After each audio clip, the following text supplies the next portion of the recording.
Hello everyone, welcome to coding for dev. तो आज की वीडियो में बताऊंगा आपको यू विस्टेड हुक होते हैं, उसको डीप में हमने एक बार हमने समझ लिया। फिर आज मैं आपको डीप में समझाऊंगा उसके क्या क्या फंक्शनल अपडेट कैसे होते हैं उसके, वो कम्प्लीटली बताऊंगा।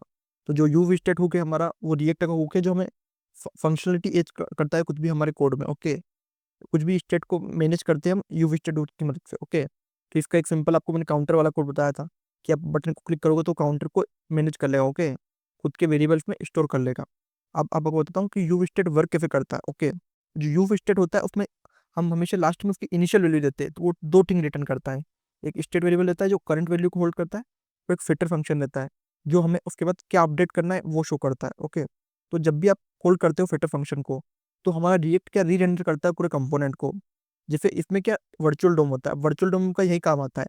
अगर आप नॉर्मली आप आपका कोड आप रिलोड करते हो तो पूरी वेबसाइट रिलोड होती है। वर्चुअल डोम क्या करता है, हमारी वेबसाइट का वही कंपोनेंट जिसमें कुछ अपडेट हुआ है वही रिरेंडर करेगा। ओके, तो यहाँ पे उसका एक थोड़ा सा यूज है यू स्टेट में भी। ओके, तो यू स्टेप है, इसमें फिटर फंक्शन बनाया आपने, उसको रीरेंडर कर देता है उसको। तो यू स्टेट है वो टाइप बिहेवियर शो करता है, लाइक उसके प्रिमिटिव ऑब्जेक्ट अरे, उसके लिए आपको यू स्टेट में पीछे आपको डिफाइन करना पड़ेगा, उसके बेसिस पे वो इनिशियलाइज करेगा। ओके, और आपको अब जैसे एक सिंपल हमारा एज वाला लिखे, तो आपने एज को डिस्ट्रक्चर करा और यू स्टेट में सेव कर लिया। ओके, तो ये हमारा था सिंपल फंक्शन जो हमने टाइप बिहेवियर को देख के बनाया है। अब हम बात करते हैं फंक्शनल अपडेट्स की, कि फंक्शन में क्या क्या अपडेट हुआ है। तो अब एक नया स्टेट बनाते हो तो डिपेंड करता है प्रीवियस स्टेट के ऊपर और फंक्शन के अपडेटर के ऊपर।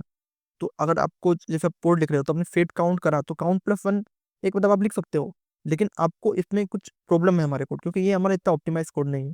इसके लिए आपको क्या करना पड़ता है, फेट काउंट, इसका एक होता है प्रीवियस एक फंक्शन होता है कि ये आपकी पिछली वाली जो काउंट की वैल्यू है वो वाली वैल्यू नहीं लेगा, ये आपकी लेगा प्रीवियस फंक्शन की वैल्यू जो उसमें होगी।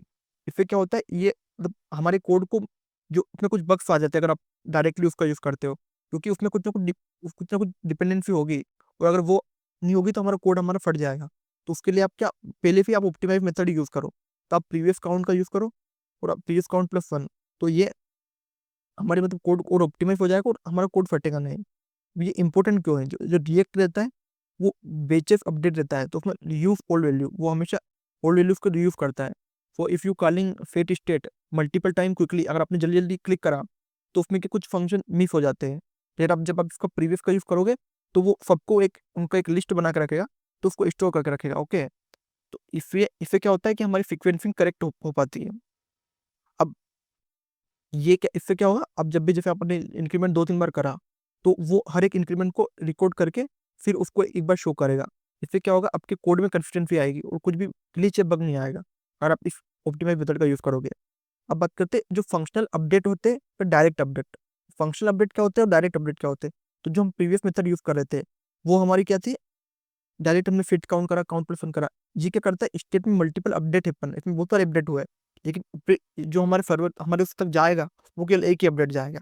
लेकिन आप जब हमारी ऑप्टिमाइज मेथड का यूज करोगे तो वो एटलीस्ट वैल्यू हमारे बेचेस में फेव हो गई है, तो उसको पूरा कंप्लीट होने के बाद ही हमारा फंक्शन रन करेगा। ओके, और इसमें एक और कॉन्सेप्ट होता है लेवी इनिशियलाइजेशन।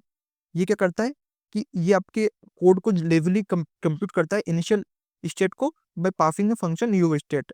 जैसे आपको कुछ डाटा है आपका, तो आपने एक्सपेंसिव डाटा में स्टोर करा, आपने उसको एक फंक्शन बनाया फिट एक्सपेंसिव डाटा, उसमें आपने एक फंक्शन रख दिया। फंक्शन का नाम क्या है, रिटर्न हैवी कैलकुलेशन। ओके, तो कंप्यूट ओनली फर्स्ट रेंडर, जब हमारा फंक्शन है only then one on mount improving percent, मतलब जब भी हमारा जब कोड माउंट होता है, जब कोड बिल्डर बनता है, तो जब हमारा कोड माउंट होगा तभी हमारा पर्टिकुलर कोड रन होगा। तो इसके लिए हम लेजी इनिशियलाइजेशन का यूज करते हैं। अब इसके जो कॉमन पैटर्न्स होते हैं वे मैं आपको बता देता हूँ। कि टॉगल स्टेट, आपको स्टेट को टॉगल करना है, तो आपने सिंपल सिंपल एक फंक्शन बनाया, अपने यू स्टेट में इनिशियली फाल्स रखा और आपने डायरेक्ट फेट कर दिया उसको प्रीवियस को। इसके लिए आप यूज कर सकते हो अपेंड, एक अरे को अपेंड करने के लिए आप डायरेक्टली फेट आइटम को यूज कर सकते हो। एक ऑब्जेक्ट की प्रॉपर्टी को अपडेट करने के लिए यूज कर सकते हो। अब इसमें क्या कुछ पिटफॉल्स है, पिटफॉल्स क्या है कि डोंट म्यूटेट स्टेट डायरेक्टली, आप डायरेक्टली म्यूटेट मत करो स्टेट को। ओके, आप उसकी जगह क्या यूज करो, यू, अब उसके लिए जगह मैंने बोला ना स्टेट ऑपरेटर का यूज करो। और don't use you state inside a loop और अ कंडीशन। अब यू स्टेट को कभी भी किसी कंडीशन और लूप के अंदर यूज मत करो, ये हुक्स के रूल को वायलेट करता है। ओके, कि आपको डायरेक्ट हमेशा और फंक्शन डिफाइन करा उसके बाद हमारा यू स्टेट उसके अलग से रहेगा, वो किसी कंडीशन के अंदर नहीं रहेगा। तो अगर मैं आपको वीडियो की समरी बताऊं तो हमने आज पढ़ा कि यू स्टेट का क्या क्या यूज है और यू स्टेट के जो उसके पूरा सिंटेक्स है वो कैसे काम करता है, और कब हमें फंक्शनल अपडेट्स हमारे होते हैं, वो प्रीवियस वन क्यों हमें लिखना चाहिए, और इसमें लेजी इनिशियलाइजेशन क्या होती है वो भी मैंने आपको बताया, और रीडेंडर कैसे अवॉइड कर सकते हो आप यूवी स्टेट हुक में, वो मैंने आपको बताया। और आपको इससे रिलेटेड और भी कुछ डाउट है तो आप कमेंट कर सकते हो, और इसी तरह के और वीडियो देखने के लिए कोडिंग फॉर डेव को सब्सक्राइब करो। Thank you for watching.